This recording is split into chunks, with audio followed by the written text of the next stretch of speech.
हम फिर से हम सबसे पहले मंगलाचरण करते हैं। ओम अज्ञानतिमिरान्धस्य ज्ञानाञ्जनशलाकया चक्षुरुन्मीलितं येन तस्मै श्रीगुरुवे नमः। श्रीचैतन्यमनोभीष्टं स्थापितं येन भूतले स्वयं रूप कदा मह्यं ददाति स्वपदान्तिकं।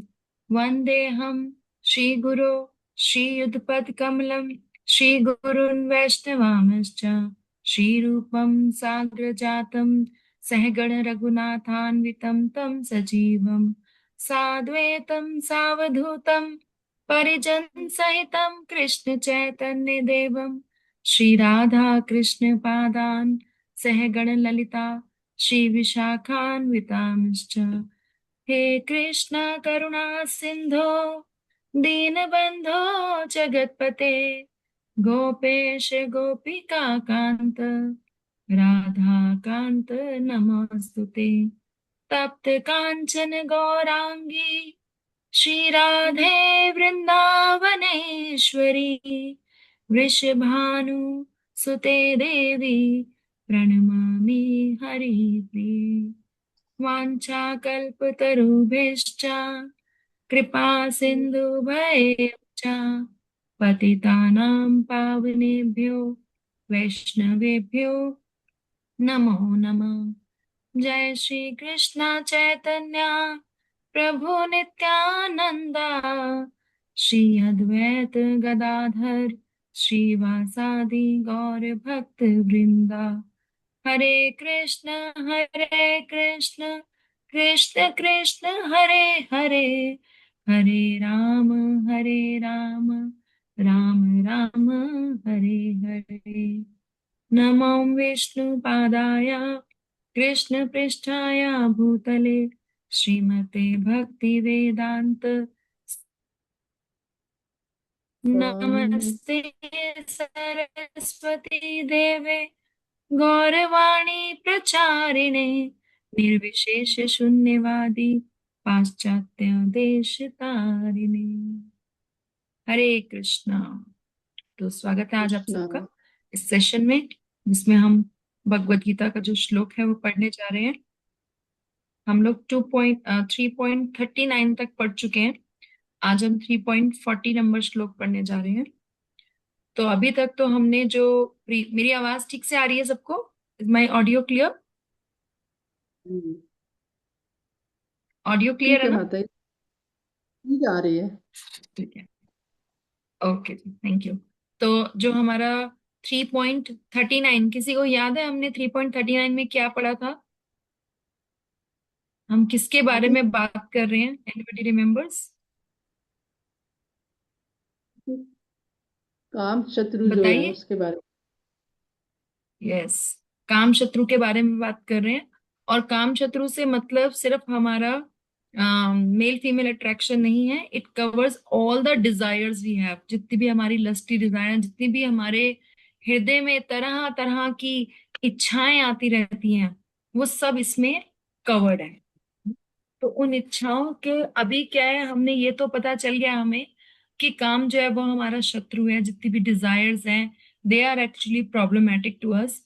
बट अब उसका हमें सामना करना है। सामना करने के लिए सबसे पहला काम, किसी भी शत्रु के लिए, शत्रु को अगर हमें कुछ भी उसके साथ फाइट करना है, कुछ भी करना है, उसको हराना है, तो सबसे पहली चीज जो हम करते हैं वो ढूंढते हैं कि वो है कहाँ। सबसे पहले हमें ये पता होना चाहिए कि वो छुप के कहाँ बैठा है ना। सर्च एंड डिस्ट्रॉय ऑपरेशन होता है ना। तो जब तक हम सर्च ही नहीं करेंगे, हमें यही नहीं पता होगा कि हमारा शत्रु कहाँ बैठा हुआ है, तब तक हम उसको डिस्ट्रॉय नहीं कर पाएंगे। और भगवान ने बोला था कि काम और क्रोध जो है, ये दोनों ऐसे हैं जिनको हमें डिस्ट्रॉय ही करना है। इनको हम पाल नहीं सकते। इनको हम साम दाम दंड, साम दाम भेंट कुछ नहीं चलेगा, सिर्फ दंड ही चलेगा, है ना। तो उसके लिए हमें ढूंढना पड़ेगा। तो आज के श्लोक में भगवान हमें ये बताएंगे कि वो कहाँ बैठे हैं। तो सर्च एंड डिस्ट्रॉय, कि कहाँ बैठे हैं और उनको कैसे हैंडल करना है, कैसे डील करना है उनके साथ। क्योंकि ये अगर इतने खतरनाक हैं तो इनको डील करना भी हमें आना चाहिए। तो भगवान जो है वो हमारे लिए बहुत एम्पैथी रखते हैं। एक होता है सिंपैथी, एक होता है एम्पैथी। क्या डिफरेंस होता है दोनों में? Any ideas what is the difference between sympathy and empathy? हमने ये वर्ड्स बहुत बार सुने होंगे अपनी कहीं ना कहीं, कि एक सिंपैथी और एक एम्पैथी है। कुछ आइडिया इन दोनों में क्या डिफरेंस होगा? Any any any guesses? Sympathy तो माते यही होती है किसी के लिए करुणा आना, करुणा का आना, दया आना। बिल्कुल ठीक है, बिल्कुल ठीक है माता जी। किसी के लिए जब हमें दया भाव आती है तो हम उसको बोलते हैं सिंपैथी हो रही है हमें उसके साथ। और एम्पैथी? माता जी, इसका एम्पैथी का मतलब ये होता है कि वो जो दर्द से गुजर रहा है वो फील करना। फील करना और उसके लिए कुछ करना, उसको हाँ। कुछ सजेशन देना, कुछ आइडियाज देना, है ना, उसकी हेल्प करना, राइट? हम्म। तो भगवान जो है बहुत एम्पैथी रखते हैं। भगवान सिर्फ हम संपैथी, संपैथी तो होता है बस देख लिया कि जी हाँ बड़ी प्रॉब्लम है, कष्ट हो रहा है तो हमें भी कष्ट हो रहा है उसको कष्ट में देख के, लेकिन वो सिर्फ सिंपैथी। एम्पैथी इज कि हम उसको कुछ सॉल्यूशन बताएं। तो भगवान सिर्फ हमारे साथ सिंपैथी नहीं रखते हैं, भगवान बहुत एम्पैथेटिक है हमारे साथ। भगवान हमारे साथ एम्पैथी रखते हुए हमें ये बताते हैं कि एक्चुअली करुणा करते हुए हमें करुणा करके उसको सोल्यूशन बता देना। दया और करुणा में यही फर्क है। तो भगवान जो हमें दया करके, हम पे करुणा करके हम पे सोल्यूशन भी बताएंगे। तो भगवान यही कर रहे हैं।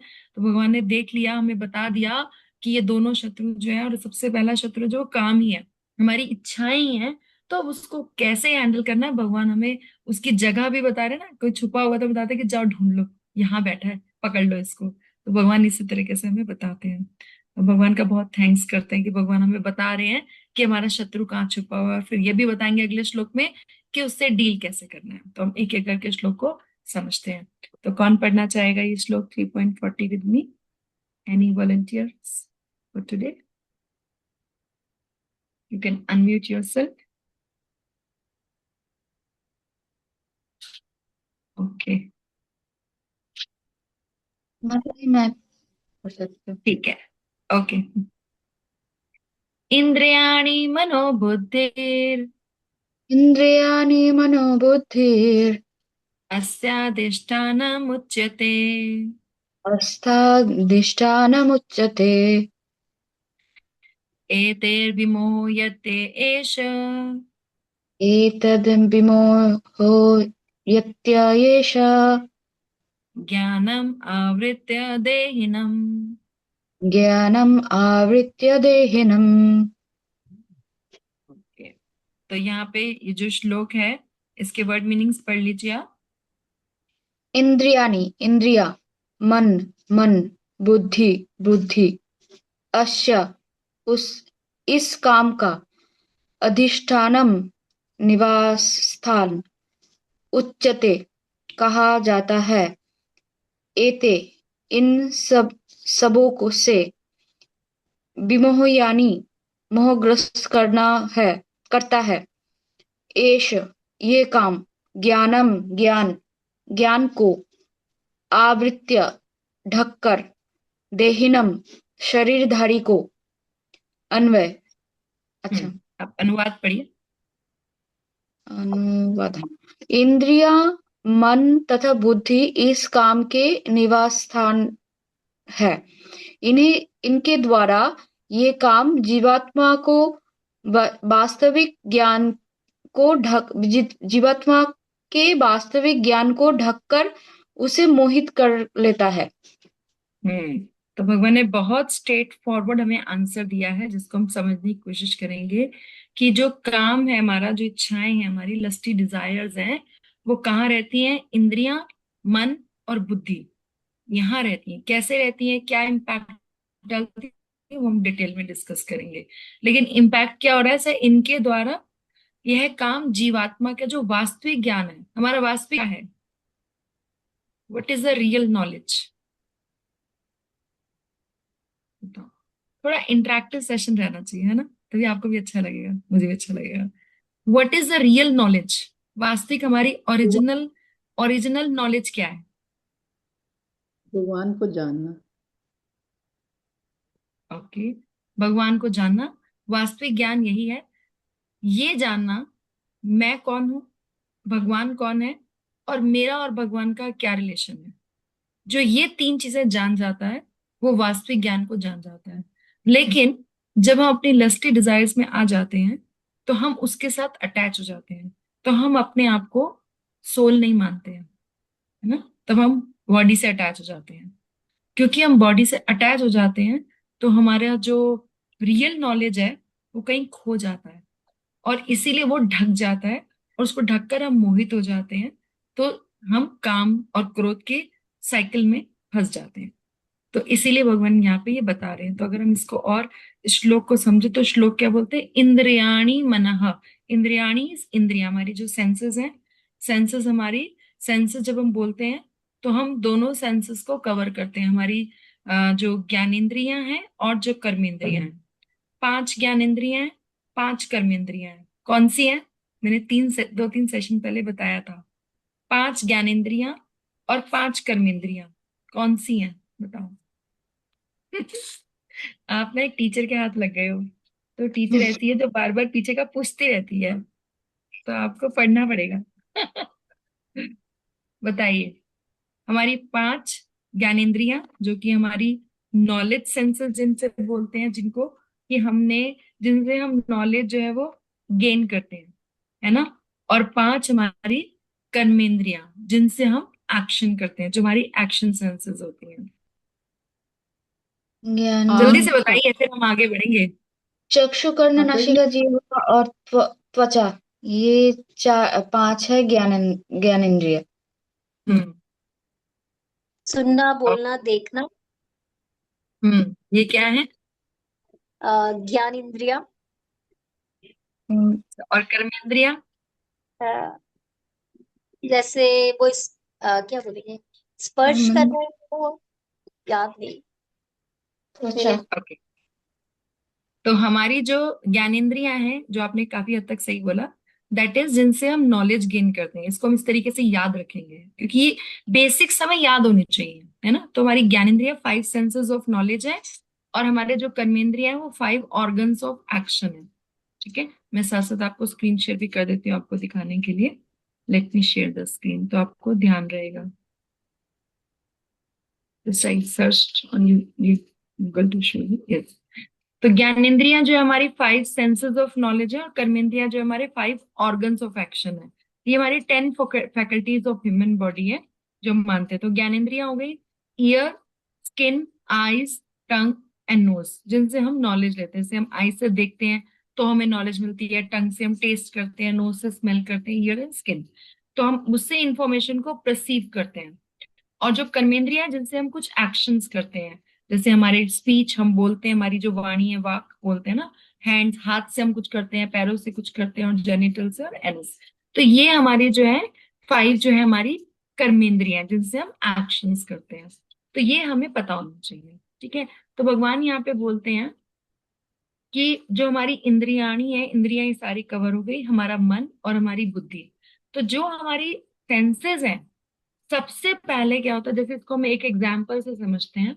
अभी आजकल हम लोग सब सोसाइटीज में रहते हैं, तो सोसाइटीज में हम बोलते हैं ना 3 टायर सिक्योरिटी होती है। ठीक है। 3 टायर सिक्योरिटी क्या है? एक, सबसे पहले जब भी हमारे घर में कोई आता है तो हमारी जो मेन एंट्रेंस है, जो सोसाइटी की एंट्रेंस है, सबसे पहले वो वहां एंटर करता है। That is first tier security. ठीक है। सेकंड, वो हमारे टावर के नीचे एंट्री करता है, जहां से टावर का गार्ड बैठा होता है, सेकंड एंट्री होगी। और थर्ड जो है हमारे घर का दरवाजा है, जो वहां पे नॉक करता है। तो सबसे पहला जो है वो हमारी सेंसेस है, इंद्रियां। क्योंकि क्या होता है, अगर हमें कोई भी, जैसे मैंने लास्ट क्लास में डिस्कस किया था कि हमारे दिमाग में इच्छा कैसे जागृत होती है। हम किसी भी चीज को जब देखते हैं, कोई भी नॉलेज हम परसीव करते हैं कि मैंने कोई कार देखी, मैंने कोई घर देखा, मैंने कोई कपड़ा देखा, कुछ भी देखा, तो वहां से मैंने नॉलेज परसीव करी, और मैंने सोचा कि ये मुझे चाहिए, है ना। तो जैसे ही इंद्रियां अपने इंद्रिय विषयों से संपर्क में आती हैं तो वो नॉलेज गेन करती है ना। तो इसलिए,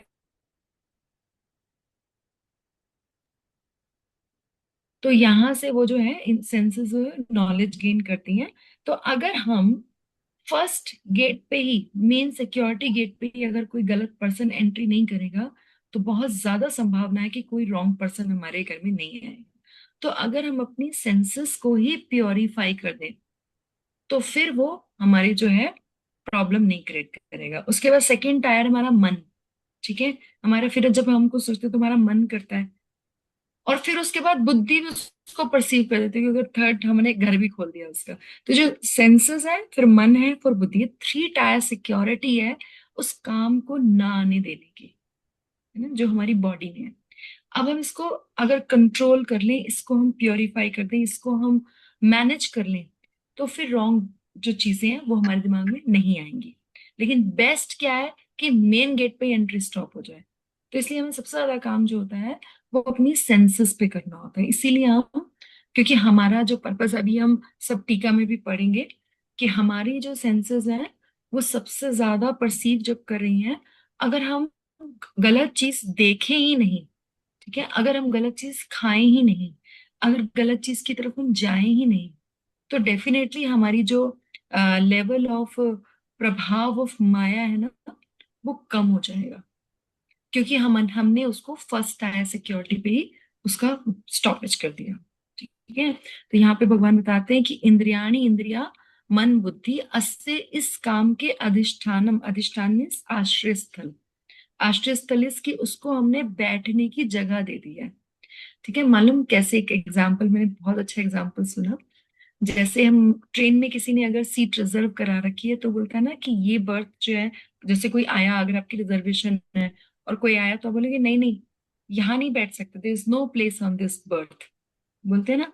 तो ऐसे ही प्रभुपाद बोलते हैं कि there is no place for maya in this birth, at least give this birth to Krishna. पहले तो जितने भी बर्थ थे हमने जो किया सो किया, लेकिन at least this birth to Krishna, ये बर्थ जो है कृष्ण के लिए रिजर्व्ड है, होनी चाहिए, right.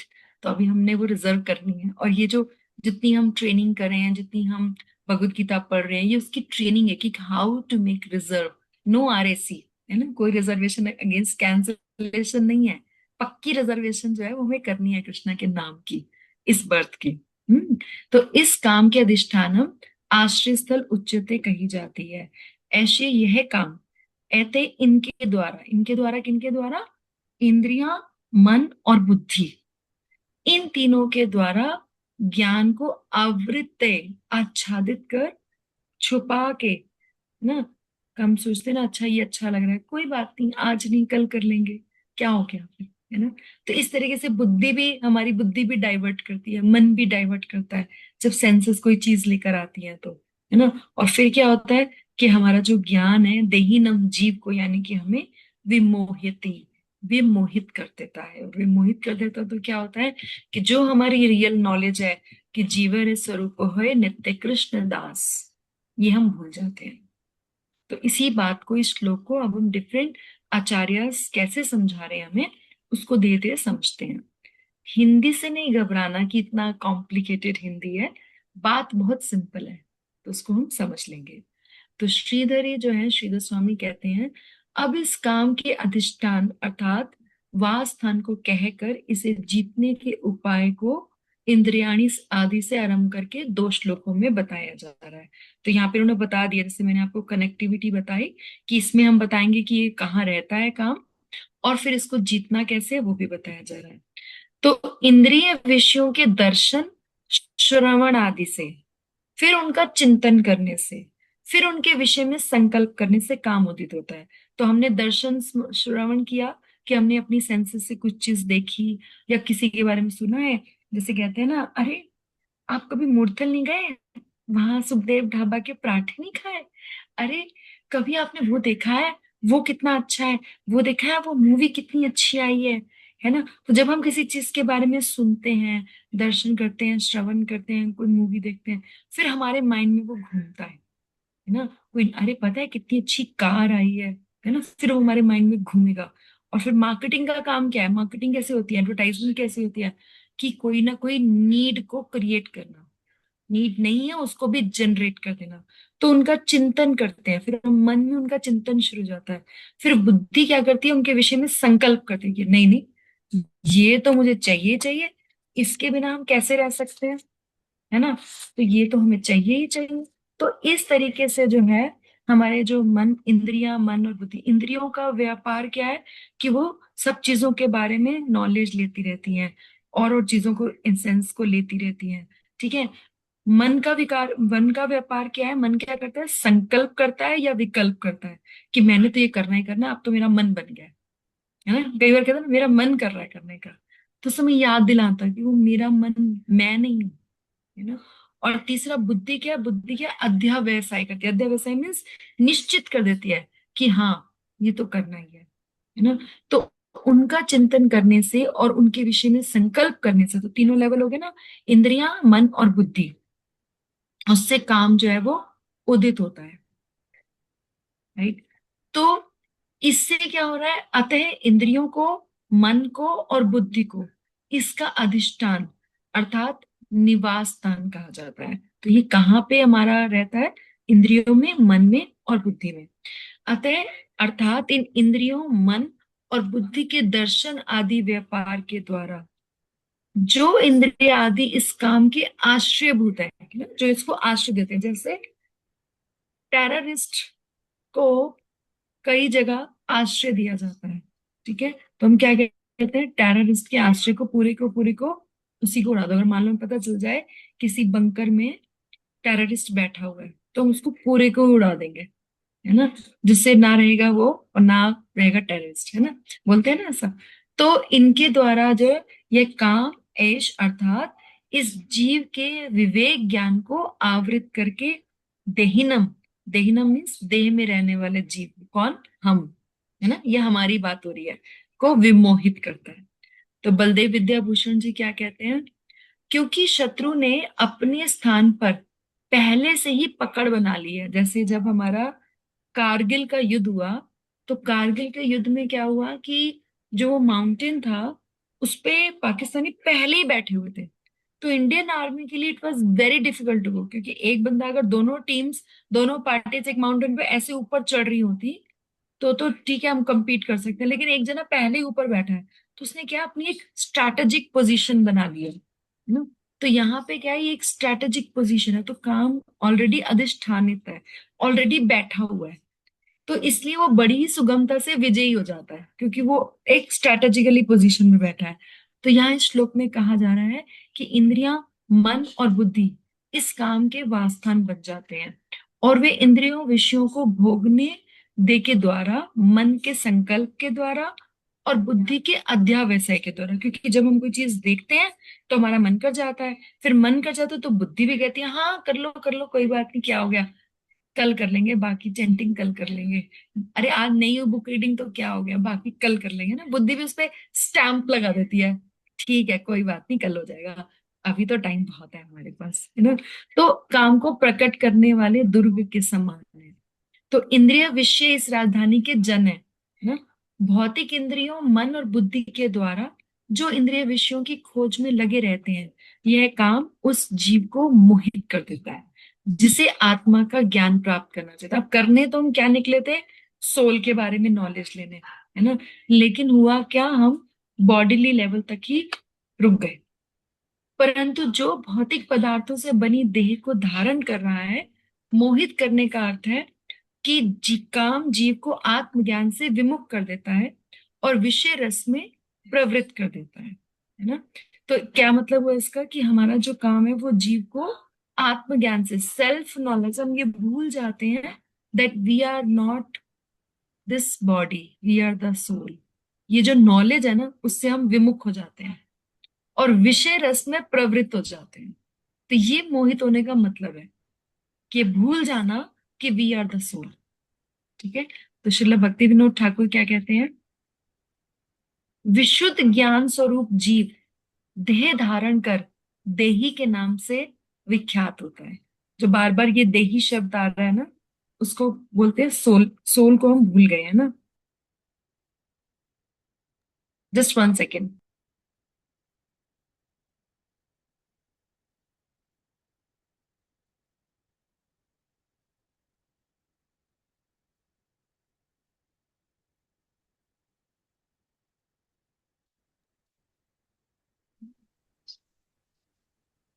Sorry for that. Okay. तो विशुद्ध ज्ञान स्वरूप जीव देह धारण कर देही के नाम से विख्यात होता है। यह काम जीव के इंद्रिय, मन और बुद्धि में अधिष्ठान करते हुए जीव के ज्ञान को आवृत किया जा रहा है। तो मतलब हमें बिल्कुल स्ट्रांगली सब समझा रहे हैं कि हमारी जो इच्छाएं हैं वो कहाँ रह रही हैं। तो काम का सूक्ष्म तत्व अविद्या है, क्योंकि जैसे ही हम डिजायर्स में आते हैं ना, जैसे ही हम एक ऐसी चीज को देखते हैं जो हमारी भक्ति से अलग है, तो हम ये भूल जाते हैं कि हम बॉडी नहीं है, हम बॉडी हैं और हम सोल हैं। ये डिफरेंस जो है ना वो खत्म हो जाता है।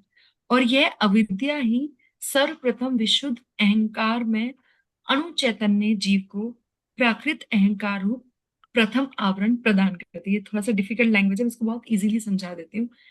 हम जो है, भगवान जो है वो सुपर सोल है, भगवान को विभु बोला जाता है और हमको अणु बोला जाता है। लेकिन जैसे ही हम अपनी डिजायर्स के वश में आते हैं, हमें लगता है वी कैन डू एवरीथिंग, ठीक है, everything is in my control. तो हम जो सुप्रीम कंट्रोलर है ना, उनको भूल जाते हैं। और फिर क्या होगा, प्राकृत बुद्धि ही इसके आश्रय स्थल का कार्य करती है। और फिर बाद में प्राकृत अहंकार के परिपक्व होने पर बुद्धि मन रूप द्वितीय आश्रय स्थल प्रदान करती है। तो पहले जो है हमने अपनी सेंसेस को जाने दिया, फिर हमने अपने मन को जाने दिया, और फिर मन जो है भगवान की तरफ ना देखकर कहाँ देख रहा है, अपनी सेंसेस की तरफ, माया की तरफ। तो मन विषयों की ओर से उन्मुख होकर इंद्रियों के रूप में तृतीय अधिष्ठान प्राप्त करता है। और इन तीनों आश्रय स्थल, हमारी इंद्रियां, हमारा मन और हमारी बुद्धि का आश्रय लेकर जीव को जड़ विषयों में निक्षेप कर देता है। स्वतंत्र इच्छा पूर्वक मेरे प्रति उन्मुखता विद्या और स्वतंत्र इच्छा पूर्वक मेरे प्रति विमुखता ही अविद्या कही जाती है। तो क्या विद्या है और क्या अविद्या है? भगवान ने क्या कर रखा है, बाकी सब कुछ तो फिक्स कर रखा है, सिर्फ हमें एक बहुत माइन्यूट सी ना इंडिपेंडेंस दे रखी है ना। और उस इंडिपेंडेंस में, उस फ्री विल में भगवान ये चाहते हैं कि हम उनकी तरफ आए। जैसे एक पेरेंट बच्चे से फोर्स्ड लव नहीं करवाना चाहता, ऐसे ही भगवान being our parent doesn't want the forced love और फोर्स्ड सरेंडर, है ना। तो यहाँ पे क्या बोल रहे हैं, अगर हम अपनी इच्छा से, भगवान बोल रहे हैं मेरे प्रति उन्मुखता, कि अगर हम भगवान के प्रति जाएं, भगवान के प्रति हम समर्पित करें सब कुछ, ये हमें नॉलेज होती है, तो वो रियल में एजुकेशन है, विद्या है। और अगर हम स्वतंत्र इच्छा पूर्वक मेरे प्रति विमुखता, कि हम भगवान को ना देखकर बाकी सबको देखते रहें, तो वो है अविद्या। तो विद्या और अविद्या, ज्ञान और अज्ञान की ये सबसे प्योर और सबसे करेक्ट डेफिनेशन है कि क्या नॉलेज है और क्या इग्नोरेंस है ना, क्या एजुकेशन है और क्या एजुकेशन नहीं है। ये हमें यहाँ से समझ में आती है, जो भगवान हमें बहुत क्लियरली बता रहे हैं, और फिर हमें आचार्य बहुत ही सिंप्लिसिटी से हमें समझा रहे हैं। तो हम इसका तात्पर्य पढ़ते हैं। तात्पर्य श्रील प्रभुपाद की जय। यस माता जी, पढ़िए तात्पर्य, ममिता माता जी। मतलब ये थोड़ा बड़ा कीजिए ना, वो पिन पॉइंटेड नहीं है स्लाइड्स। Is it better? नहीं, जो पहले थे वैसे नहीं है ये, वैसे आ रहे, छोटे छोटे करके आ रहे। पूरा स्लाइड्स, तीन चार स्लाइड्स आपके एक पास साथ दिख रहे हैं ऊपर आपके नीचे। पास आपके पास बुक है भगवत गीता की? हिंदी वाली नहीं है माता जी, मेरे पास बंगाली है। अब आ रहा है, आपको क्लियर दिख रहा है? नहीं नहीं, ये शायद किसी को भी नहीं दिख रहे होंगे, वो तीन चार इज इट? स्लाइड्स ऊपर नीचे आ रहे। हाँ, ये तात्पर्य विजिबल नहीं है जो मैं पढ़ रही हूँ? बहुत विजिबल छोटा है, बहुत बहुत छोटा दिखाई छोटा दे सा है, रहा तीन चार स्लाइड है, एक छोटा मतलब दिखाई दे रहा ऊपर नीचे है। पहले जैसे अब आप करते थे वैसे हाँ हाँ, नहीं नहीं। क्लियर आ रहा है ना, क्लियर आ रहा है। ओके, मैं दोबारा से शेयर कर देती हूँ, कोई बात नहीं, लेट मी हाँ share it again, just give me 1 second.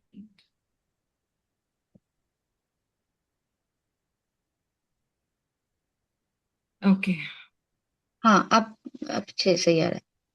अब से आ रहा है, चलिए ठीक हाँ। है, तब आप तात्पर्य पढ़ पाएंगे। हम्म। पढ़िए।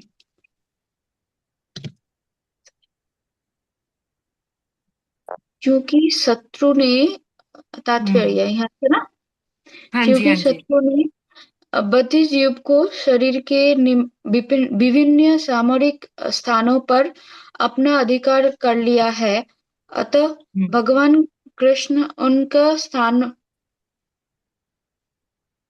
उन स्थानों का संकेत कर रहे हैं, जिससे शत्रु को जीतने वाला ये जान ले कि शत्रु कहाँ पर है।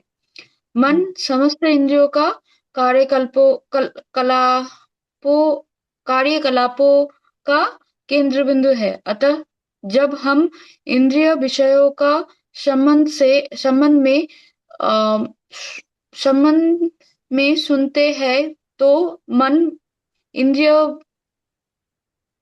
एक मिनट ऊपर चला गया, एक से इंद्रिय तृप्ति मतलब के। इंद्रिय तृप्ति के समस्त भावों का आगार बन जाता है। इस तरह मन तथा इंद्रिया काम की शरण स्थली बन जाते हैं। उनके बाद बुद्धि ऐसे काम पूर्ण रुचियों को राज राजधानी बन रुचियों की राजधानी बन जाती है। बुद्धि आत्मा की निकट पड़ोसित है पड़ोसिन क्या है पड़ोसिन है ना। हम्म। हम्म। काममय बुद्धि से आत्मा प्रभावित होता है, जिससे उसमें अहंकार उत्पन्न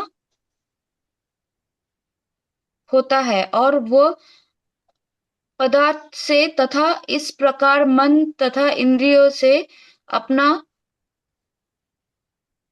पदार्थ। तादात्म्य तादात्म्य कर पदार्थ में। लेता है। तादात्म्य ना हम्म। तादात्म्य कर लेता है। आत्मा को भौतिक इंद्रियों का भोग करने की लत पड़ जाती है, जिसे ये वास्तविक वास्तविक सुख मान बैठता है।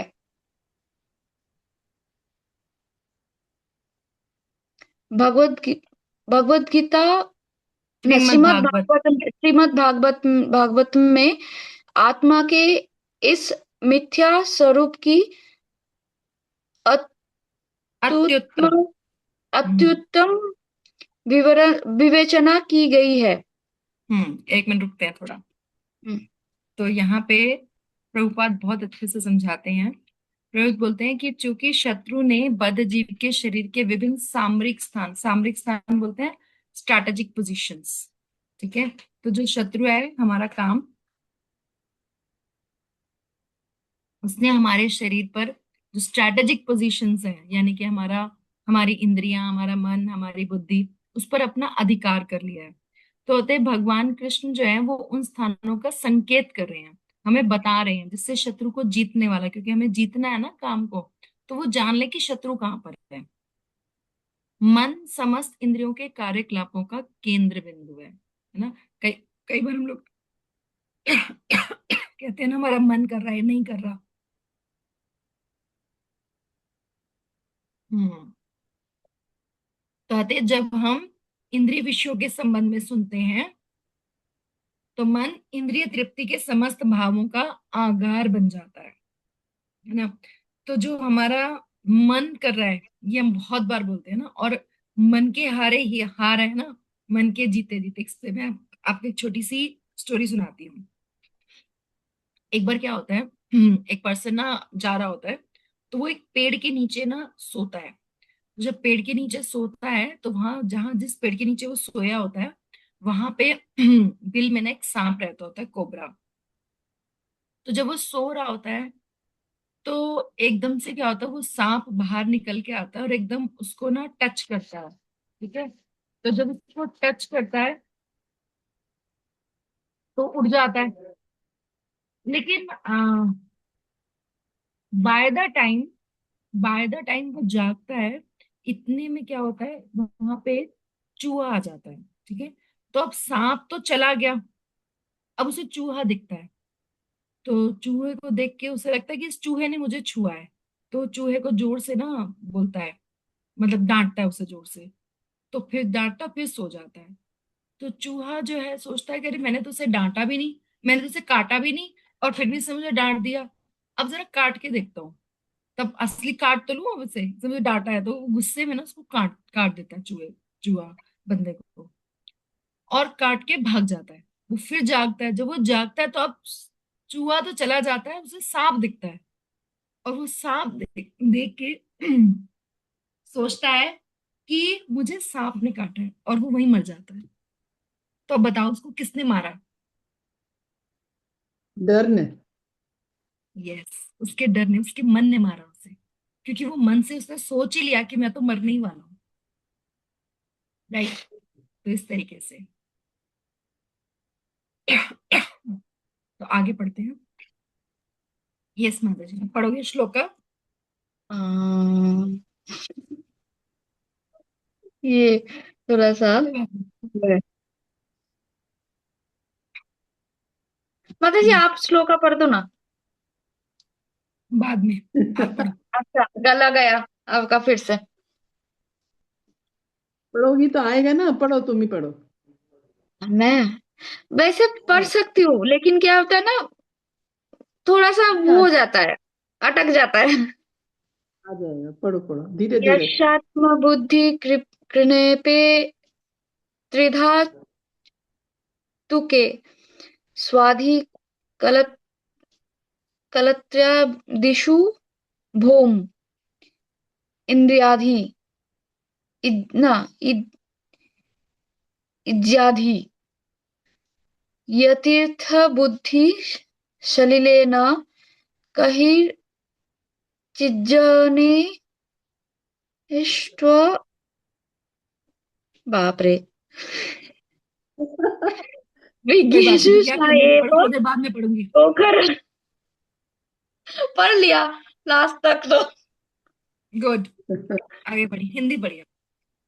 कोशिश जो करने से आ मनुष्य जाता इस त्रिधातु निर्मित शरीर को आत्म स्वरूप जान बैठता है, जो देह की विकारों के स्वजन समझता है, जो जन्मभूमि को पूज्य मानता है और जो तीर्थस्थली को यात्रा दि, दिव्य दिव्य ज्ञान ज्ञान। वाले दिव्य ज्ञान वाले ना, हम्म, हम्म, तीर्थस्थली को यात्रा दिव्य ज्ञान वाले पुरुष से भेंट करने के लिए नहीं, अपितु स्नान करने के लिए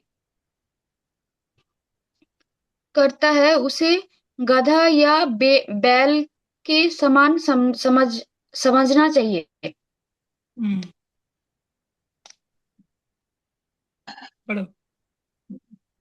साध नोट श्रीधरी साधु पुरुषों को छोड़कर जो उनसे भिन्न में आत्मादि के बुद्धि करता है, वह अत्यंत अज्ञानी है। आत्मबुद्धि अर्थात मैं मैं इस तरह की बुद्धि बुद्धि बात ये कफ कफ। कफ एवं पित्त इन तीन धातुओं से बने इस शरीर में जो स्थिय स्थायित्व की बुद्धि करता है, पार्थिव क्षेत्र की बुद्धि करता है, पार्थिव पदार्थों से बनी मूर्तियों में जो आराध्य देव की वृद्धि करता है, तथा तत्वज्ञ पुरुषों में जिन जिसको आ- उपयुक्त प्रकार की बुद्धि नहीं नहीं होते हैं, वही पशुओं में भी नीच अत्यंत अज्ञानी है। वो अच्छा बुद्धि नहीं होता है, वो वही पशुओं में भी नीच अत्यंत अज्ञानी है। अथवा गायों की खाने के लिए घास आदि भार को देने वाला गधा है। होने वाला। हाँ दोनों। धोने वाला, हाँ धोने वाला गधा गधा है।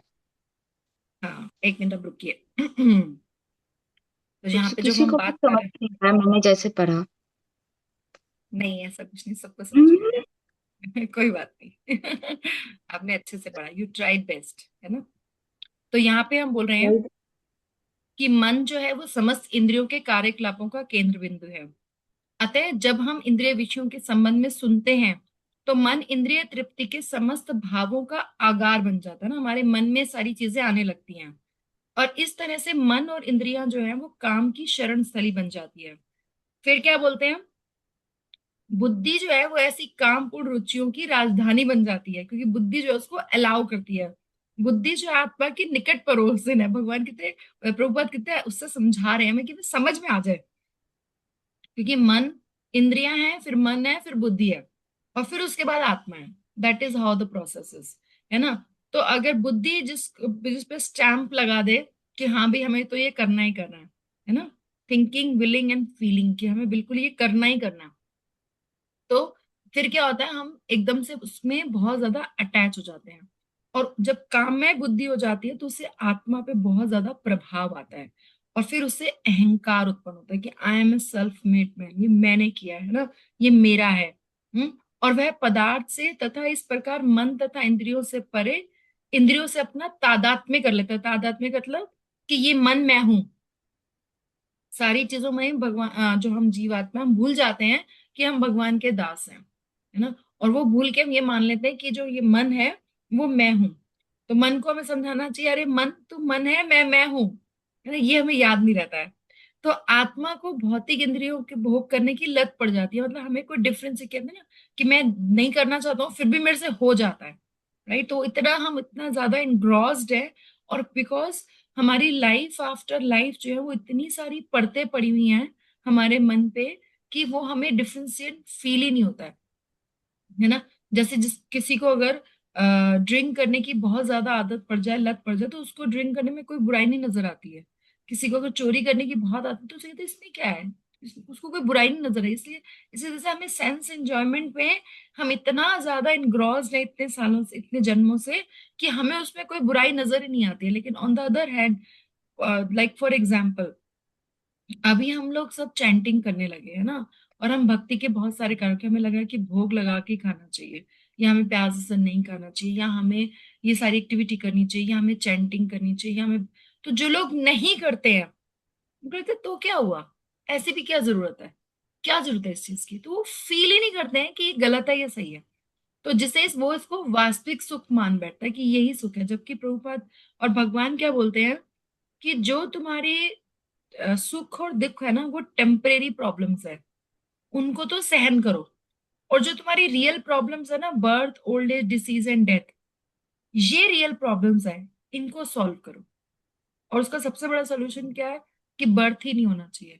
अगर बर्थ होगा तो ये सारी चीजें आएंगी ही आएंगी। बाकी जो लाइफ में कॉम्प्लिकेशन आ रही है उनको तो सहन ही करना है ना। भगवान ये बोलते भी है। तो ये जो भागवतम का श्लोक है 1084 13, 10वां कैंटो, और इसका 84 चैप्टर और 13, वो आत्मा के इस मिथ्या स्वरूप की अत्युत्तम विवेचना करता है। तो मैं जितना का बोल सकते हैं उसको मैं बोलने की कोशिश करती हूँ। यस्यात्म बुद्धि गुणे त्रिधातुके स्वधिकल्तादृशु भौमा युज्यते यतीर्थ बुद्धि सलीलेन कैर्च जनेषु भिज्ञेषु स एव गोखर। तो यहाँ पे वो बोलते हैं कि जो मनुष्य स्त्री धातु निर्मित शरीर, कि जो हमारा शरीर है उसी को आत्मस्वरूप जान लेता है। तो ये कंडीशंस याद रखनी है ना।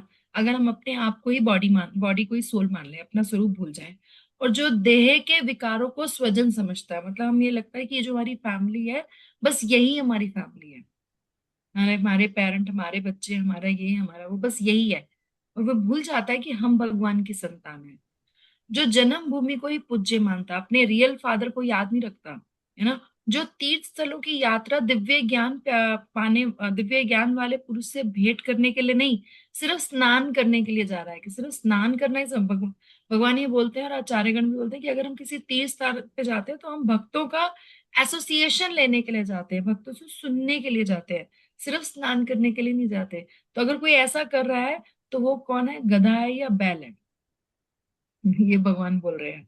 ठीक है। तो साधु पुरुषों को छोड़कर श्रीधर स्वामी, अब इसकी टीका जो है, इसी श्लोक की टीका जो है वो आगे श्रीधर स्वामी देखिए, साधु पुरुषों को छोड़कर जो उनसे भिन्न में आत्मा आदि की बुद्धि करता है वह अत्यंत अज्ञानी है। मतलब जो ये नहीं समझता कि जो डिवोटीज हैं उनमें भगवान ये बोलते हैं, जब हम एक जगह पे पढ़ेंगे, भगवान अपना पैराफेरेलिया जब बताते हैं ना, तो उसमें बोलते हैं भगवान कृष्ण में क्या क्या इंक्लूडेड है। तो कृष्ण में कृष्ण भी खुद इंक्लूडेड है, उनका धाम इंक्लूडेड है, राधा रानी इंक्लूडेड है, और ब्रजवासी इंक्लूडेड है, और सारे उनके भक्त इंक्लूडेड है। ठीक है ना। हम जैसे जब हम बोलते हैं ना, जय श्री कृष्ण चैतन्य प्रभु नित्यानंदा श्री अद्वैत गदाधर श्रीवासादि गौर भक्त वृंदा, तो हम पूरे भक्तों को भी साथ में लेके चलते हैं। तो हमें भगवान और भगवान के भक्त, उन दोनों को ही रिस्पेक्ट करनी है। अगर कोई ऐसा नहीं करता है, उनमें फर्क देखता है ना, तो जैसे इसमें क्या होता है, भगवान जाते हैं एक सभा में तो उनके साथ ब्राह्मण भी जाते हैं, लेकिन जो वहां पे पर्सन उनको इनवाइट कर रहे होते हैं वो भगवान की तो रिस्पेक्ट करते हैं, लेकिन उनके साथ जो ब्राह्मण आते हैं उनकी रिस्पेक्ट नहीं करते हैं। तो फिर भगवान ये श्लोक बोलते हैं। तो आत्म बुद्धि अर्थात मैं इस तरह की बुद्धि, वात कफ पित्त आदि तीन, जो हमारा बॉडी है वो इन तीन धातुओं से बना है। जो स्वतीय स्वित्व मतलब अपनेपन को मानता है, और पार्थिव पदार्थों से बनी इन मूर्तियों में जो आराध्य देव की बुद्धि करता है। मतलब अगर हम सिर्फ डेमी गॉड्स जो है उनकी पूजा करते हैं और भगवान को भगवान कृष्ण नहीं मानते हैं, तो उनको अज्ञानी बोला गया है। ये आगे चलते हैं। यस माता जी, यहाँ से पढ़िए। गायों और गधों को इन इनकी समानता के कारण एक वस्तु के रूप में वर्ग वर्गीकृत किया वर्गीकृत किया गया है। या गोरखरा का अर्थ गधे है हो सकते हैं गधे हो सकते हैं जो गायों की सेवा के लिए घास और अन्य सामान ले जाते हैं। बृहस्पति संहिता में कहा गया है, अज्ञान भगवद धर्मो मंत्रो विज्ञान संविद नरास ते गो खर ज्ञता अपि भूपाल बंदिता।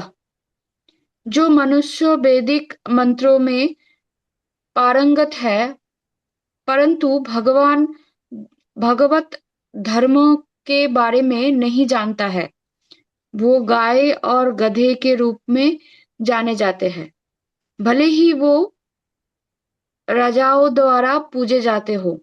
जो लोग एक मिनट, भगवान ये बहुत पावरफुल स्टेटमेंट दे रहे हैं। भगवान बोल रहे हैं चाहे वो, अगर किसी को बहुत ज्यादा वैदिक मंत्र आते हैं, लेकिन अगर उसे भागवत धर्म नहीं आता ना, तो वो गाय और गधे के समान है, भले ही वो राजाओं द्वारा पूछे जाते हैं। जैसे हमने देखा आजकल सो कॉल्ड इतने सारे बाबाज और इतने सारे सब लोग हैं ना, नथिंग अगेंस्ट एनीवन, लेकिन अगर वो भगवान कृष्ण के बारे में नहीं बता रहे और हमारी सेवा, हमारी क्या सर्विसेज हैं उनके प्रति, हमारी क्या ड्यूटी है, एक सोल की क्या ड्यूटी है, जो ये भागवत धर्म नहीं बता रहे हैं ना, वो गाय और गधे के रूप में जाने जाते हैं। ये भगवान इतना, ये भगवान की स्टेटमेंट्स हैं सारे।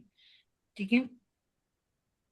जो लोग शरीर से तादात्म्य रखते हैं, यस्यात्म बुद्धि, और बुद्धिमान पुरुषों के साथ नहीं, ज्ञानेशु अभिज्ञेशु, तो इससे यह निष्कर्ष निकलता है कि शरीर और अभिज्ञ दोनों के साथ जो आत्म बुद्धि रखते हैं वे गाय और गधे नहीं है। इसका क्या मतलब है? इसका मतलब यह है कि अभी क्या है, हम लोग या ऐसे लोग जो भक्ति के प्रोसेस में लगे हुए हैं, और जो पूरे के पूरे, ऐसा नहीं हुआ कि पूरे के पूरे प्योर हो गए हैं, लेकिन प्रोसेस में भी लगे। इट इज लाइक जैसे होता है ना, एक बैडमिंटन कोर्ट होता है, कभी बॉल इधर जाती है, कभी इधर जाती है शटल, कभी इधर जाती है, कभी इधर जाती है, कभी इधर जाती है। तो we are also like that. कभी हम माया की तरफ जाते हैं, कभी हम भगवान की तरफ जाते हैं, कभी माया की तरफ जाते हैं, कभी भगवान की तरफ जाते हैं, लेकिन एटलीस्ट प्रोसेस में है। तो उनको बोला है कि अगर कभी दोनों में चीजों में है, ठीक है, तो वो गाय और गधे नहीं है।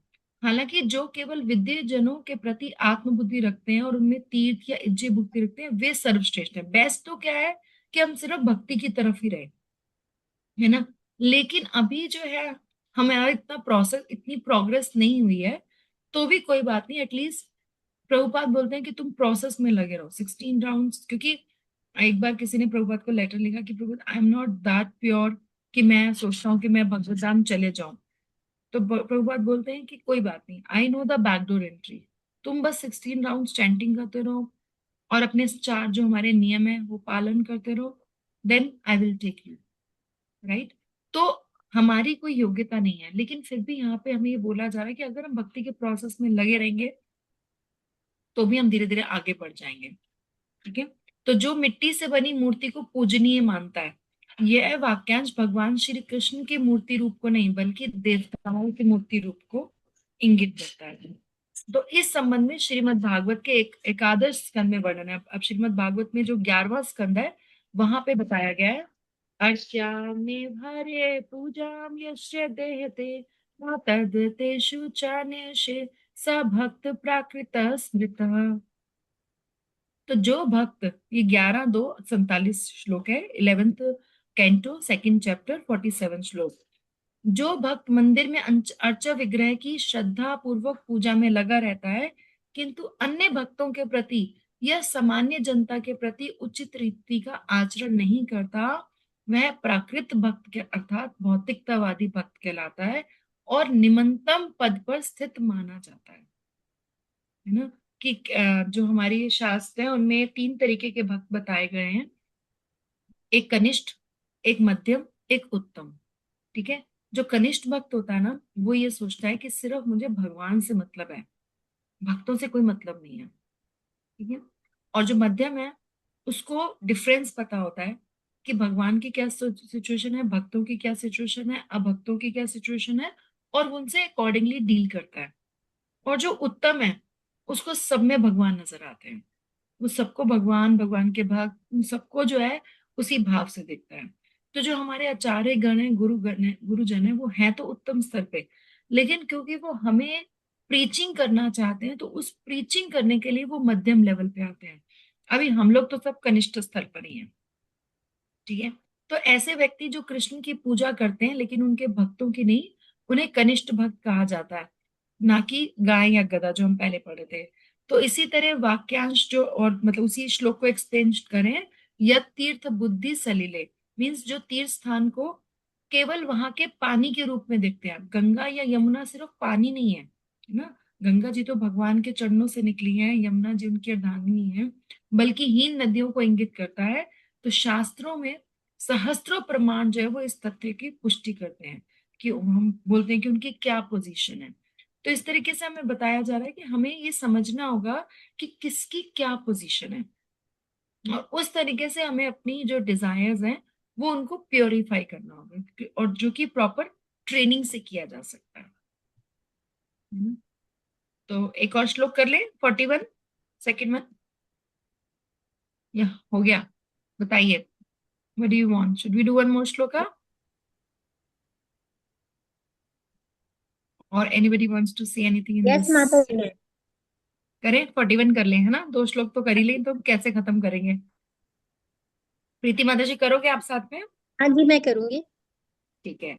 तस्मात्, हाँ जी बोलिए बोलिए। मैं बोलती हूँ, हाँ। तस्मात् इंद्रियाणि इंद्रियाणो दो तस्मात्तिमिन्द्रियाणि यदो नियमं भरतर्षभ नियमं भरतर्षभा पाप्मानं प्रजहिहेनं पाप्मानं प्रजह्यनं ज्ञान विज्ञान नाशनम।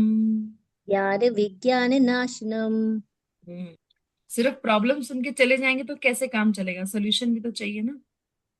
तो इसके शब्द अर्थ, शब्दार्थ पढ़ तस्मात् दीजिए। अर्थात तुम इंद्राणी इंद्रियों को यदो प्रारंभ में नियमम नियमित करके भरत ऋषभ है भरतवंशी में श्रेष्ठ पापनम पाप के महान प्रतीक को प्रजही दमन करो ही निश्चय ही एनम इस ज्ञान ज्ञान विज्ञान तथा शुद्ध आत्मा के वैज्ञानिक ज्ञान का नाशवान सहर्ता विनाश करने वाला अन्वय आप अनुवाद पढ़िए।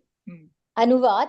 इसलिए हे भरतवंशी में श्रेष्ठ अर्जुन प्रारंभ में ही इंद्रियों को वश में करके इस पाप के महान प्रतीक का दमन दमन करो और ज्ञान तथा आत्म साक्षात्कार के इस विनाशकर्ता का वध करो। क्योंकि श्रीधरी 3.41 क्योंकि हाँ, एक मिनट रुकिए, काम बात रुकिए रुकिए, एक मिनट रुकिए। तो यहाँ पे अब भगवान क्या बोलते, पिछले श्लोक में भगवान ने तीनों के अधिष्ठा स्थल बता दिए। अब भगवान यहाँ पे बता रहे हैं, क्योंकि वो स्थल बता रहे तो बोल रहे हैं अन्वय में बताते हैं, तस्मात अतः भरत ऋषभ, हे भरत ऋषभ अर्जुन, कि जो भरत वंशियों में श्रेष्ठ अर्जुन है, तो हम तुम आदो सर्वोत्तम, आदो मीन सबसे पहले क्या काम करना है, इंद्रिय, क्योंकि जैसे मैंने बताया ना कि जो हमारी मेन गेट की एंट्री है, हमें वहीं पे रोकना है ना। तो इसलिए आदो इंद्रियों को नियमम वशीभूत कर, मीन्स इंद्रियों को ट्रेन करके, नियमित करके, ज्ञान विज्ञान नाशनम, कि जो हमारा ज्ञान और विज्ञान दोनों ये नष्ट कर देता है, ये जो पाप रूम एनम, इस काम को विनष्ट करो। तो जो भगवान है, उन्होंने सीधा सीधा हमें जो सॉल्यूशन दिया, यहाँ पे भगवान ने पहले बताया था कि जो आश्रय स्थल है वो इंद्रिया मन बुद्धि तीनों है, लेकिन यहाँ पे क्या बताया, काम किस पे करना है सबसे ज्यादा, that is on your senses. क्योंकि अगर सेंसेस से ही एंट्री नहीं मिलेगी, तो डेफिनेटली जो है वो हम इस पे अटैक नहीं होगा। ठीक है। तो यहाँ पे जो श्रीधर स्वामी है वो बोलते हैं, क्योंकि काम के इंद्रिय मन और बुद्धि ये आश्रय स्थल है, और यहाँ पर अवस्थित होकर ये काम जीव को विमोहित कर रहा है, इसलिए इसको नष्ट करने की युक्ति इस श्लोक में भगवान बता रहे हैं। आदो अर्थात विमोह से पूर्व ही, ऐसा नहीं कि तुम मोह में पड़ गए फिर काम कर रहे हो। जैसे हम बोलते हैं ना, जो बच्चे बचपन में ही भक्ति करना स्टार्ट कर देते हैं, उनकी भक्ति बहुत प्रफुल्लित होती है।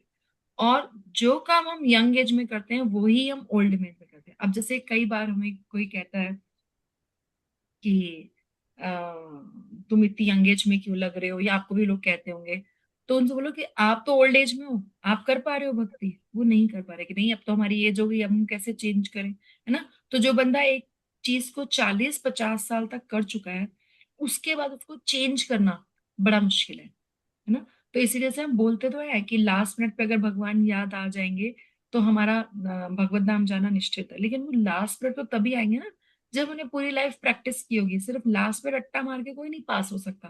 पास तो क्या क्या अच्छे नंबर डिस्टिंक्शन लानी है तो हमें शुरू पूरा जीवन ही पूरा पढ़ना पड़ता है ना, साल भर। तो इस तरीके से पूरे अगर हमें लाइफ के एग्जाम में पास होना है तो हमें पूरी लाइफ प्रिपरेशन करनी पड़ेगी, राइट। और उसकी प्रिपरेशन की बिगिनिंग जो होनी चाहिए वो बचपन में ही होनी चाहिए। प्रहलाद महाराज भी कहते थे ना, जो कुमार अवस्था है वहां से दीजिए। अब हम तब तो चलो जो करे करे, लेकिन अभी जब हमें पूरा पता चल गया तो हम और अच्छे से। और मैंने इतने सारे डिवोटी से बात करी है, जो डिवोटीज कनेक्ट होते हैं ना, जैसे हमारे यहाँ भक्ति वृक्ष पे होता है, हम कई बार उनसे पूछते हैं कि आप कैसे आप अट्रैक्ट हुए, तो वो बताते हैं कि हमारी दादी करती थी, या हमारी मम्मी करती थी, या हम करते थे बचपन में। तो कहीं ना बचपन का कनेक्ट रहता है, वही आगे भक्ति में जाता है। तो इसीलिए यहाँ पे बोला गया है कि विमोह से पूर्व ही इंद्रिय मन और बुद्धि को संयमित करके पाप रूप इस काम को प्रकट होते ही प्रजही अर्थात मार डालो, अर्थात परित्याग कर दो। ज्ञानम अर्थात आत्म विषय ज्ञान, और अज्ञानम अर्थात शास्त्रीय ज्ञान, है ना। इन दोनों का ये नाशक है ना। जैसे भगवान ने सर्वधर्मान परित्यज्य बोला, लेकिन उसको इम्प्लीमेंट कैसे करना है ना, वो विज्ञान है। जब हम हर चीज, भगवान ने बोला जो कुछ करते हो जो कुछ खाते हो सब मेरे को समर्पित करो, तो वो तो ज्ञान है। लेकिन जब हम ऑफरिंग करते हैं भगवान को तो वो विज्ञान बन जाता है। तो इन दोनों का ये नाशक है। इसलिए ज्ञान अर्थात शास्त्र, और आचार्य के उपदेश से उत्पन्न ज्ञान अर्थात विज्ञानम, और विज्ञानम अर्थात निध्यासन। निध्यासन इज बारंबार जो है ध्यान के द्वारा उत्पन्न ज्ञान, क्योंकि इस संबंध में श्रुति कह लेते हैं। तो ये जो बार बार हम, जब हम बार बार सुनते हैं, बार बार उसको अप्लाई करते हैं, तो वो विज्ञान बन जाता है। तो यहाँ पे श्रुतियों में लिखा है कि एक धीर व्यक्ति को तमेव धीर आचार्य उपदेशे विज्ञा प्रज्ञा कुर्वेद, कि एक धीर व्यक्ति को आचार्य के उपदेश को, इसको ही जानकर प्रज्ञा को प्राप्त करना चाहिए। तो जो उपदेश है उसको हमें फॉलो करना चाहिए। तो सारा अर्थ वार्षिणी में लिखते हैं कि शत्रु के आश्रय स्थल को जीत लेने से शत्रु पर विजय होती है ना। अगर हमने उसका, जहां पे शत्रु बैठा है, अगर हमने वहां पे विजय प्राप्त कर ली तो इसका मतलब हमने शत्रु पे विजय प्राप्त कर ली। तो काम के आश्रय स्थल है इंद्रिय मन और बुद्धि, उनको जीतना क्रमशः अधिक कठिन है। इंद्रिया दुर्जय है, परंतु ये मन और बुद्धि की अपेक्षा सुगमता से जीतने योग्य है। वैसे इंद्रियों को जीत पाना बड़ा मुश्किल है ना। तो इसके लिए मैं एक जो हम सबने पहले भी देखा होगा, देखो ये आपको पिक्चर नजर आ रही है एक, can you see the picture? हाँ माता जी। हाँ, यस। तो ये हमारी जो पिक्चर है ये हमें बताती है कि ये हमारे सेंसेस हैं। तो पोजीशन क्या है, जो ये बॉडी है ये हमारा पूरा रथ है, ठीक है। इस रथ पे sight, hearing, taste, touch and smell, जो हमारी ये सेंसेस है, ये पांचों हॉर्सेस हैं, ठीक है। और जो रेन्स है, जो ये लगाम है, वो हमारा मन है। हम्म? अब जो सारथी है वो बुद्धि है, और जो पैसेंजर जो पीछे बैठा हुआ है यहाँ पे वो सोल है। अब जो चैरियट, जो हमारा चैरिटियर है ना, जो सारथी है वो हमारी बुद्धि है। तो वो क्या हो रहा है कि अगर हमने इस बुद्धि को, पहले तो हमें यहीं पे कंट्रोल रखना है कि घोड़े नहीं जाए। अगर घोड़े कहीं जाए तो मन खींच ले और बुद्धि खींच ले उसको। लेकिन अगर हमने गलती से लगाम जो है उसके काम के हाथ में दे दी तो ये कहीं भी जाएगा। लेकिन अगर इसकी जगह हम काम की जगह ना कृष्ण को बिठा दे तो फिर हमारी जो रथ है वो बहुत बढ़िया चलेगा। तो बस हमें यही करना है कि हमें अपनी सेंसेस की जो लगाम है ना, वो काम को ना देकर हमें कृष्ण को देनी है। तो हमें खाना तो खाना ही है, बस भोग लगा के खाना है। तो काम के आश्रय से तो इंद्रियों को जीतना बहुत मुश्किल है, लेकिन मन और बुद्धि की अपेक्षा बेटर है, ठीक है, उस सुगमता से जीतने योग्य है। अतः तुम सर्वप्रथम इंद्रियों को ही जीतो। इसलिए तस्मात, है ना, और यस्मात से स्टार्ट हुआ था पिछले वाला श्लोक, तो तस्मात इसलिए, यद्यपि कठिनता से वश में होने वाला मन ही परिस्थिति पर द्रव्य आदि की ओर धावित होता है, तथापि उन सबको आंख, कान, हाथ, पांव इत्यादि इंद्रिय का कार्य समझकर इंद्रियों को नियंत्रित करके वहां मत जाने दो, है ना। कई बार क्या होता है, हमें ऐसी चीज कोई दिख जाती है या कोई चीज दिमाग में आ जाती है, तो उस पर चिंतन मनन नहीं करना है, उसको वहीं रोक दो। तो तुम पापमानम अर्थात अति उग्र काम का त्याग करो। इस प्रकार इंद्रियों को वशीभूत करते करते इससे कालांतर में भी मन से भी काम दूर हो जाएगा। तो भगवान भी कह रहे हैं कि एक क्षण में नहीं होगा, it will take its own course of time, but अगर हम प्रैक्टिस करते रहेंगे तो हो जाएगा ना। जब अर्जुन ने भी पूछा कि मैं वायु को वश में कर सकता हूँ लेकिन मन को वश में नहीं कर सकता, तो भगवान ने वही बोला था कि दो है, प्रैक्टिस और डिटैचमेंट, इसकी तलवार से कर सकते हैं। तो बलदेव विद्याभूषण जी कहते हैं कि ये काम रूपी शत्रु भोगोमुख इंद्रिय, भोगोन्मुख मीन्स इंद्रियों का तो काम ही यही है, उनको तो कुछ ना कुछ चाहिए, भोगोन्मुख ही है वो। इंद्रियों के द्वारा उस जीव के ज्ञान को आवृत कर देता है जो सभी इंद्रियों के संयम के द्वारा आत्मज्ञान को प्राप्त करने में प्रयासरत है। वैसे तो हमें क्या करना चाहिए, हमें सेल्फ रियलाइजेशन नॉलेज में लगना चाहिए, लेकिन जब हमारे पे डिजायर्स आ जाती हैं तो हम भूल जाते हैं।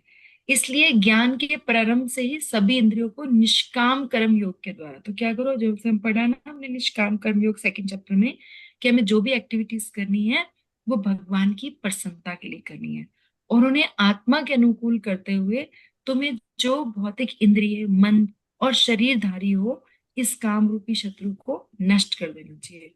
तुमको ऐसा ही करना चाहिए, और कोई ऑप्शन नहीं है, ऐसा ही करना चाहिए, क्योंकि ये काम ज्ञानम अर्थात शास्त्रिक ज्ञान, जिसके द्वारा आत्मा को शरीर से पृथक देखा जाता है, और विज्ञानम अर्थात जिससे आत्मा का प्रत्यक्ष अनुभव किया जाता है, उन दोनों को ही ढक लेता है। तो यहाँ पे हमें बलदेव विद्याभूषण ने और क्लैरिफाई किया कि ज्ञान क्या है और विज्ञान क्या है। ज्ञान क्या है, जब हमें शास्त्र हम पढ़ते हैं और उसमें पता चलता है कि आत्मा और शरीर जो है वो डिफरेंट है ना। और विज्ञान के जब हम अपनी सेल्फ रियलाइजेशन करते हैं तो उन दोनों को ही ये ढक देता है। तो हम तात्पर्य पढ़ते हैं। यस माता जी, तात्पर्य पढ़िए। हाँ माता जी। हम्म। तात्पर्य, भगवान ने अर्जुन को प्रारंभ से ही इंद्रिय संयम करने का उपदेश दिया, जिससे वह सबसे पापी शत्रु काम का दमन कर सके, जो आत्म साक्षात्कार तथा आत्मज्ञान की उत्कंठा को विनिष्ट करने वाला है। ज्ञान का अर्थ है आत्मा तथा अनात्म के भेद का बोध, अर्थात यह ज्ञान की आत्मा, थोड़ा ऊपर इसमें रखेंगे बात। हाँ, आत्मा शरीर नहीं है। विज्ञान से आत्मा का स्वाभाविक स्थिति तथा परमात्मा के साथ उसके संबंध का विशिष्ट ज्ञान सूचित होता है। श्री भगवत में 2.931 इसके विवेचना इस प्रकार की है। ज्ञान परम गृहा में अदित ज्ञान समन्वितम सरहस्त तदंच च गुणांत गंधित मया। आत्म तथा परमात्मा का ज्ञान अत्यंत गुहा एवं रहस्यमय है, किंतु जब स्वयं भगवान द्वारा इसके विविध पक्षों की विवेचना की जाती है तो ऐसा ज्ञान तथा विज्ञान समझा जा सकता है। भगवत गीता में हमें आत्मा का सामान्य तथा विशिष्ट ज्ञान प्रदान करती है। जीव भगवान के विभिन्न अंश हैं, अतः वे भगवान की सेवा के लिए है। यह चेतना कृष्णा भावना अमृत कहलाती है। अतः मनुष्य को जीवन के प्रारंभ से इस कृष्णा भावना अमृत को सीखना होता है, जिससे वह पूर्णतः कृष्णा भावना भवित होकर तद अनुसार कर्म करे। काम ईश्वर प्रेम का विस्तृत प्रतिबिंब है और प्रत्येक जीव के लिए स्वाभाविक है, किंतु यदि किसी को प्रारंभ से ही कृष्णा भावना अमृत की शिक्षा दी जाए तो प्राकृतिक ईश्वरीय प्रेम काम के रूप में विकृत नहीं हो सकता। एक बार ईश्वरीय प्रेम के काम रूप में विकृत हो जाने पर इसके मौलिक स्वरूप को पुनः प्राप्त कर पाना दुस्साध्य हो जाता है। फिर भी कृष्णा भावना अमृत इतना शक्तिशाली होती है कि विलंब से प्रारंभ करने वाला भी भक्ति के विधि विधानों का पालन करके ईश्वर प्रेमी बन सकता है। अतः जीवन की किसी भी आस्था में जब भी इसकी अभिव्यर्थयता समझी जाए, अनिवार्यता समझी जाए, मनुष्य कृष्णा भावना अमृत या भगवत भक्ति के द्वारा इंद्रियों को वश में करना प्रारंभ कर सकता है और काम को भगवत प्रेम में बदल सकता है, जो मानव जीवन की पूर्णता ही चरम अवस्था है। तो प्रभुपाद हमें बिल्कुल प्योर सॉल्यूशन दे रहे हैं। तो प्रभुपाद ने यही हमें बताया कि भगवान ने अर्जुन को प्रारंभ से ही इंद्रिय संयम करने का उपदेश दिया, और इसलिए किया क्योंकि वहां से ही हम दमन कर सकते हैं और आत्मज्ञान की उत्कंठा को विनष्ट करने वाला। तो प्रभुपाद ने भी हमें ज्ञान का अर्थ बताया, आत्म तथा अनात्म के भेद का बोध, और ये जानना कि आत्मा शरीर नहीं है। और विज्ञान से क्या है, आत्मा की स्वाभाविक स्थिति और परमात्मा के साथ इसका हमारा क्या, मैं कौन हूँ, भगवान कौन है और भगवान के साथ मेरा क्या रिलेशनशिप है। तो यहाँ भागवतम में भी उन्होंने यही चीज बताई कि ये जो नॉलेज है वो बहुत ही सीक्रेट है और बहुत ही कॉन्फिडेंशियल है, लेकिन जब भगवान खुद बताते हैं इसके बारे में, जैसे भगवत गीता बहुत ज्यादा भगवान बताएंगे अपने बारे में, तो हमें समझ सकते हैं।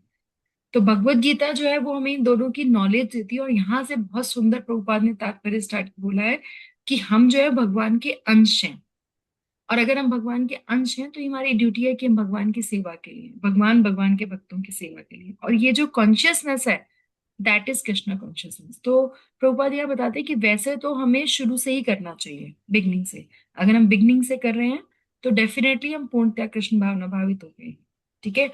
और जो ये हमारा काम है लव एंड लस्ट, है ना, ये जब हम वो माया के लिए है तो वो लस्ट है, और जो भगवान के लिए है तो वो लव है। सिंपल सिंपल फंडा है ये, ठीक है। तो इसलिए हमें इस पे काम करना होगा, लेकिन है तो बहुत डिफिकल्ट, क्योंकि हम तो इतने समय से लगे हुए हैं।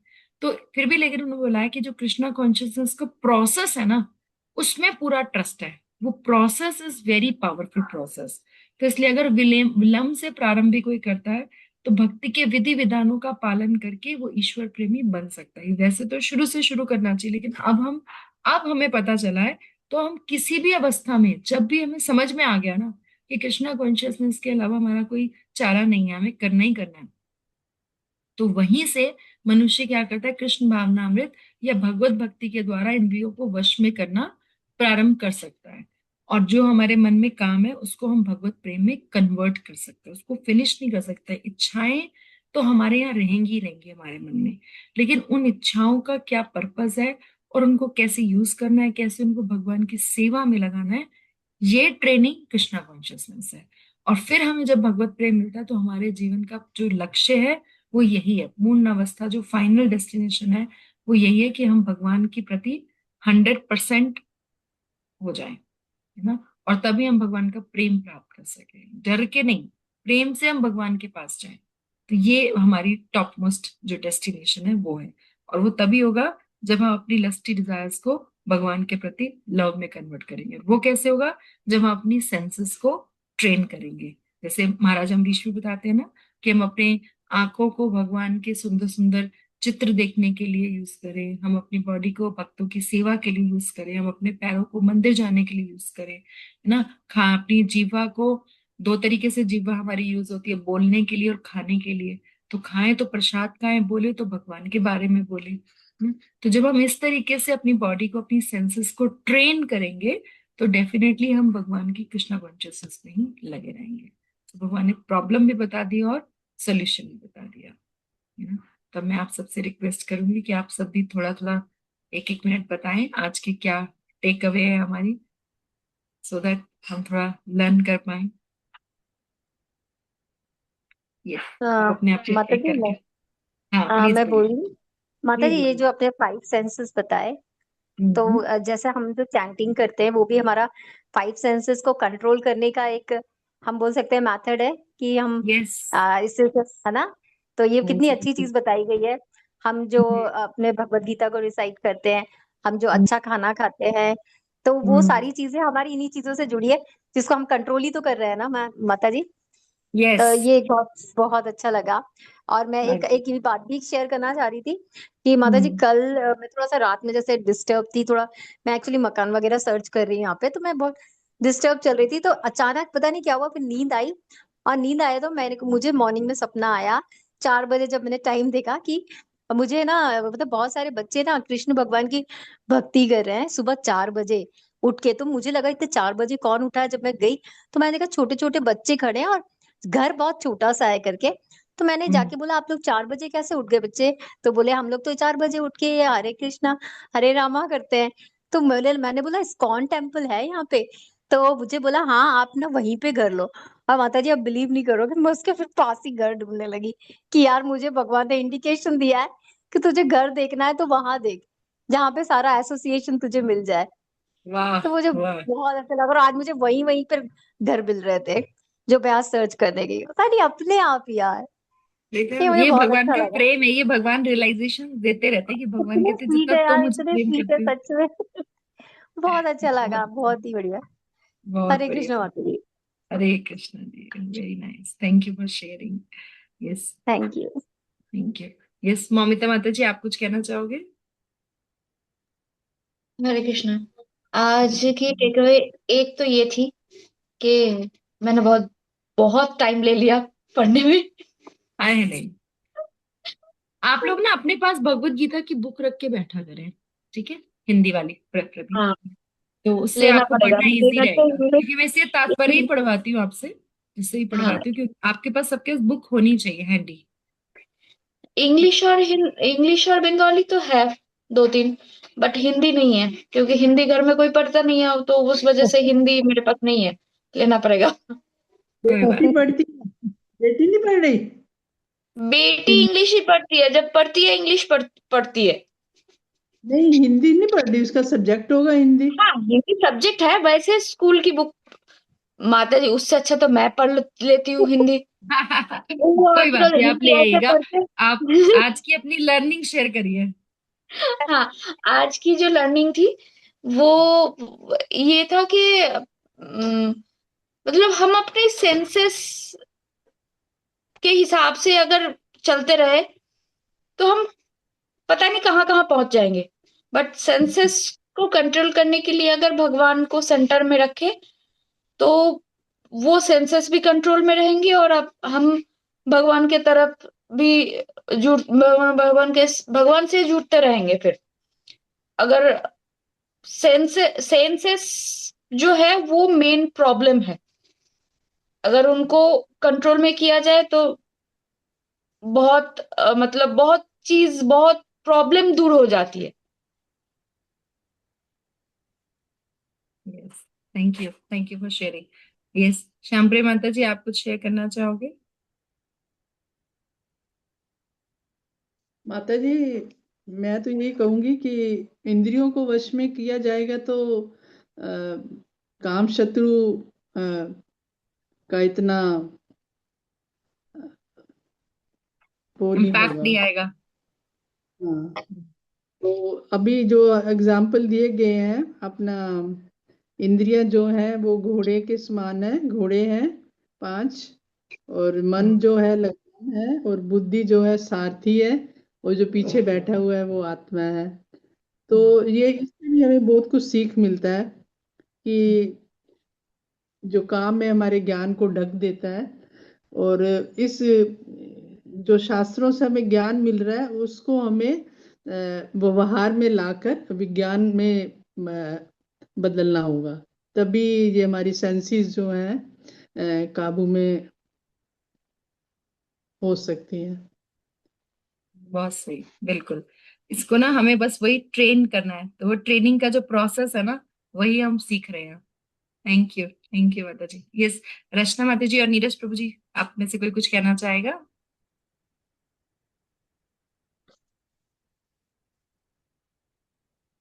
Okay, I think they are busy. Karuna माता जी, आप कुछ कहोगे? अगर हरे थोड़ा कृष्ण लेट हो गए माता शायद। जी। हाँ जी, आज मैं लेट थी।